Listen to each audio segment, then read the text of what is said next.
Hello. Today we're going to be talking about the Great Recession of 2007 and 2008, which is a very timely topic in the context of the coronavirus and just our general political environment, as we'll discuss later.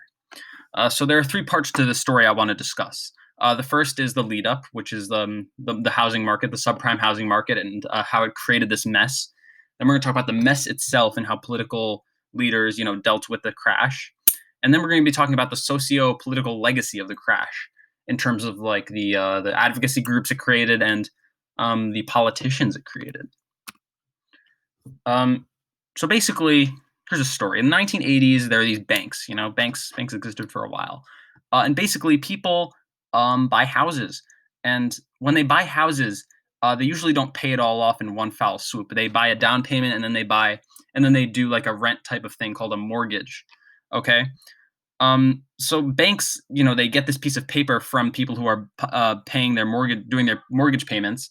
And what banks realized in the 1980s is that they can pool all these pieces of paper together, and they can create this big pool, and then they could take slices of it and sell those off to investors. And those slices are called mortgage-backed securities. Um, and basically, they work like bonds or stocks. Like the investors will, buy them out to make a profit.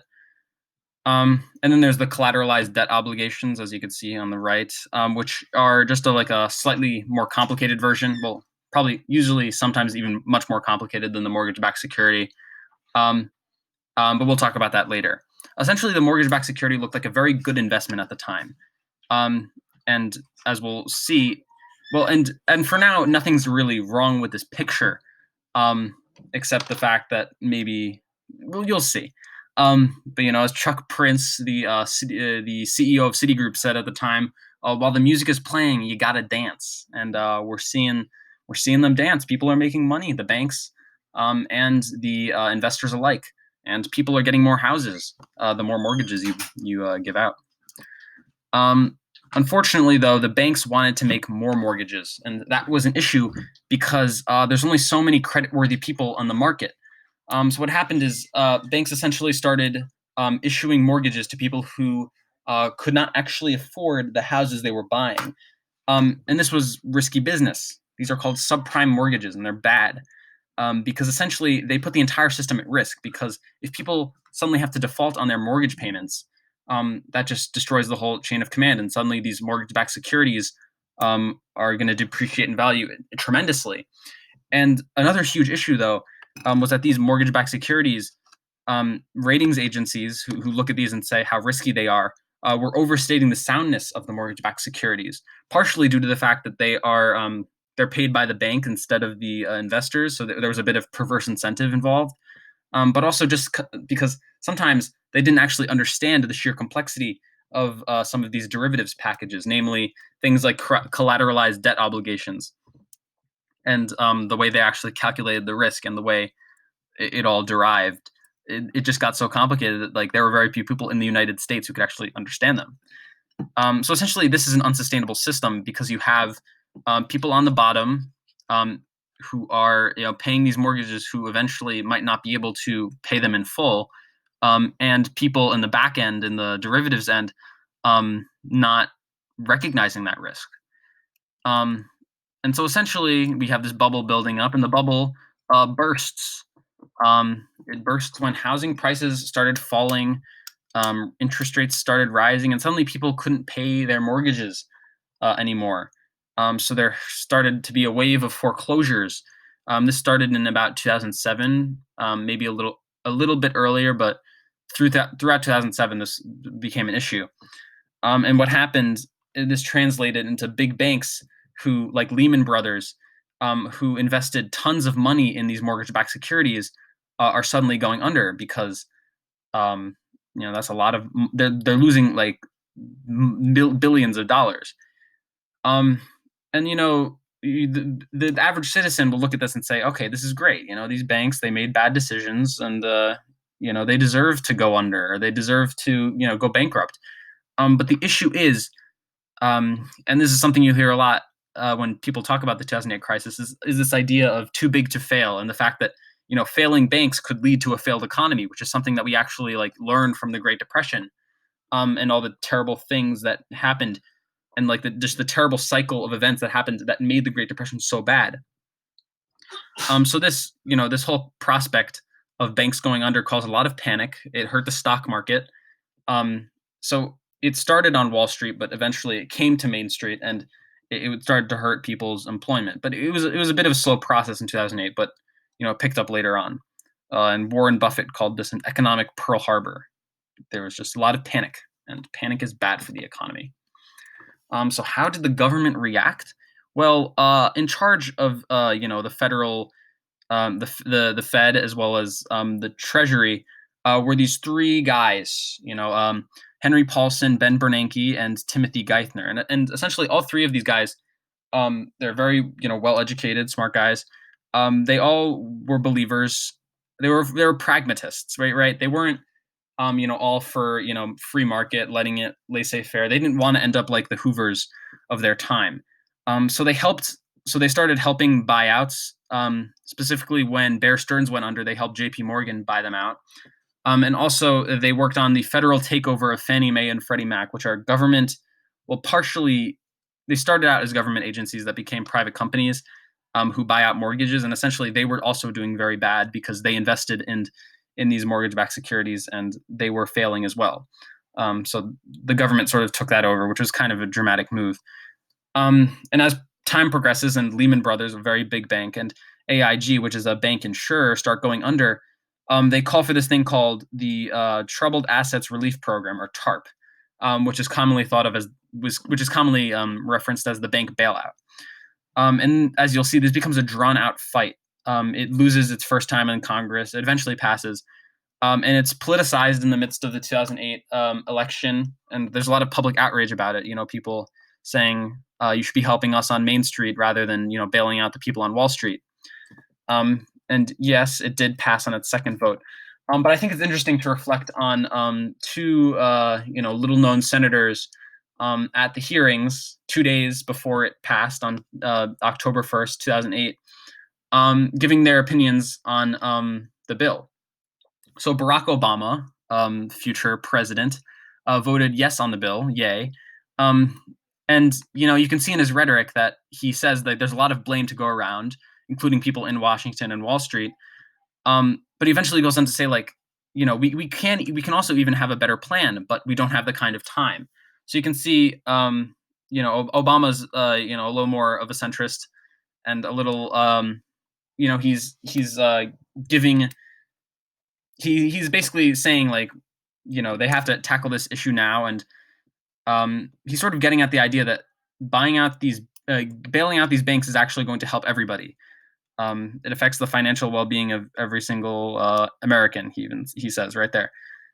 And to an extent, he's right. This is the kind of view that Tim Geithner and the other pragmatists hold.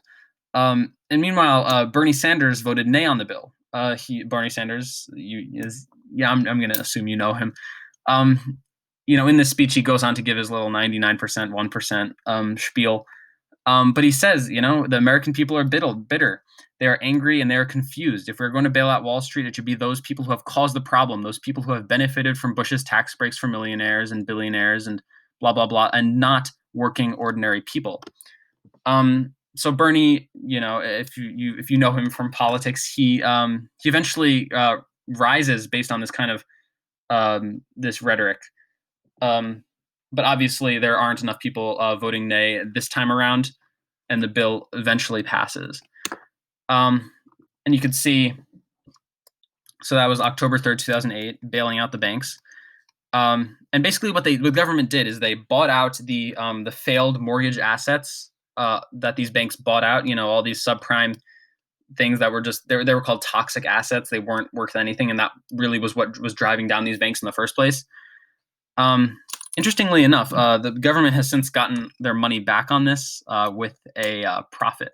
So, in a sense, as you'll see, the public sort of misinterprets this kind of thing and takes it as a much worse than it really was, because it actually, in some sense, TARP was a success, but it's one of the most widely hated successes in legislative history. And then later on, under President Obama, we get the American Recovery and Reinvestment Act, which was bailing out the homeowners, so the people who made these risky home buys in the first place. So yeah, it helped struggling homeowners. It was a $787 billion, I forgot the billion there, stimulus, which was a lot of money, and it also created its own web of controversy. And then in 2010, Obama passed the Dodd-Frank Act, which was which was more about financial regulation. It sort of dumbed down the process of mortgage and just general finances in general, and it tried to create more transparency and ultimately protect consumers from abusive practices, which we saw back in the crisis with things like adjustable rate mortgages, and how they were just abused. But essentially, recovery though of the entire economy took time. Like the stock market took years to recover from the hit, and although people say like the whole recession issue ended in 2009, like it stopped going down. Going up was a slower process, and as we'll see, that also led to some of the sociopolitical angst. So the legacy is very interesting. Bailouts are always unpopular. People don't want to see the government, paying these big banks for mistakes that they made. In many ways, I mean, I'm of this opinion that it was the bank's fault. Like they knew that they were doing, or many people did know that they were doing bad practices and were following perverse incentives. But if you look at it from the government perspective, they had to do this for the sake of the economy in their eyes, but people didn't see it that way. So that there was this idea of Main Street versus Wall Street. The people on the ground versus the people up in their like fancy homes getting bonuses from Wall Street. So we see essentially two movements on different sides of the political spectrum, but are strikingly similar in their populist sentiment. On one hand, we get the Occupy Wall Street movement, which is much more liberal. And they have the term "we are the 99%," and they sort of attack like the 1%ers. And although it ultimately does fizzle out, this sort of peaks in like 2011. It has its moment, and as we'll see, it kind of helps Bernie Sanders down the road a little bit in his rhetoric. And then meanwhile, we have the Tea Party, which is like more radical Republicans. And well, this was a backronym that someone made. It wasn't really what drove the name Tea Party, but taxed enough already. They were anti, big taxes. They were mainly against like the whole idea of the American Recovery and Reinvestment Act and how that bailed out homeowners, as we can see in this famous video that sort of sparked the Tea Party. This president and administration, why don't you put up a website to have people vote on the internet as a referendum to see if we really want to subsidize the losers' mortgages, or would we like to at least buy cars and buy houses in foreclosure and give them to people that might have a chance to actually prosper down the road and reward people that could carry the water instead of drink the water? Rick, that's a novel. Oh, this president and administration.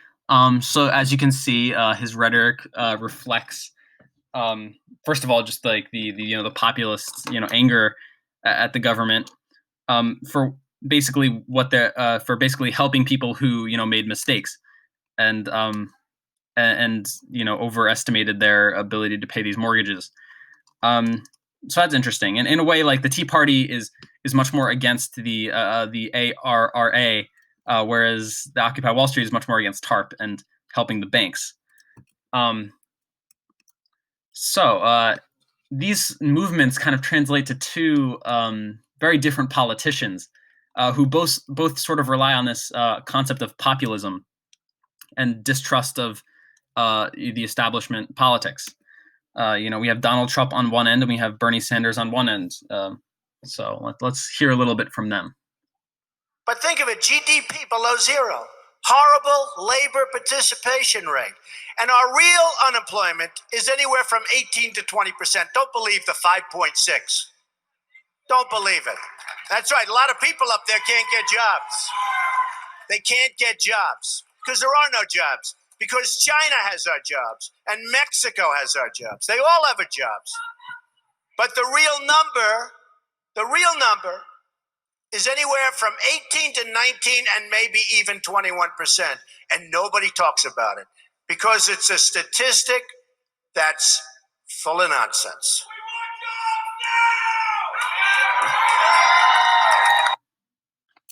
Sorry. As you can see, Trump was sort of relying on this this distrust of like the statistics and the swamp politicians, and he's really being fed off of the screaming people and the fact that they can't get jobs, and sort of the staggering economies ever since 2008. Sanders, let's see Sanders. Good evening. I am running for president of the United States because it is too late for establishment politics and establishment economics. I'm running for president because our economy is rigged, because working people are working longer hours for lower wages, and almost all of the new wealth and income being created is going to the top 1%. I'm running for president because I'm going to create an economy that works for working families, not just billionaires. I'm running for president because we have a campaign finance system which is corrupt, where billion. Yeah, I think you know where the gist is. Bernie is much more focused on like the billionaire sentiment, but to an extent he also kind of mirrors Trump, and the way he's saying like we the people should be empowered to think beyond the establishment politics. People like Obama and like Hillary Clinton and Bush and these two men are from obviously very different parties, very different ideologies. But it's important to note how they both are fed from the same populist rage that came out of 2008, and I think that's why 2008 is just so critical to understanding where we are today in terms of politics. Unfortunately, one of these men won the presidency, and we're seeing now in 2020, in the midst of a worse economic crisis, some poor leadership. So let's end it on a nicer note.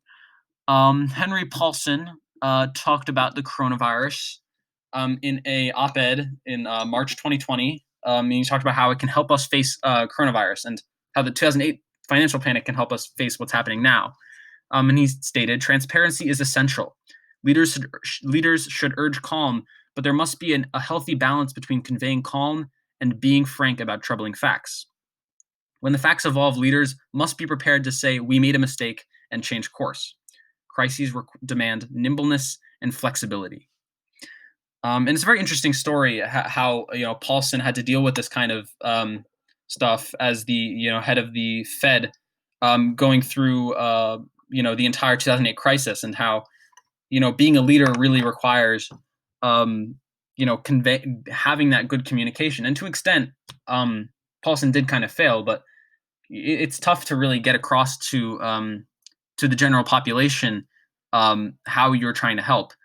And I think we continue to see those kinds of problems in the environment we have now. And we have a populist leader, but it's interesting now that we're learning how that sort of changes the game, and whether we have this kind of transparency that we need, and this ability and this nimbleness and flexibility that Paulson talks about.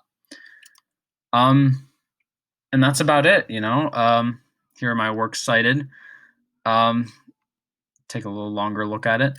But yeah, thank you. Left this little cartoon of Trump as an automaker going after Obama. But yeah, have a nice day. Thank you for listening, and yeah.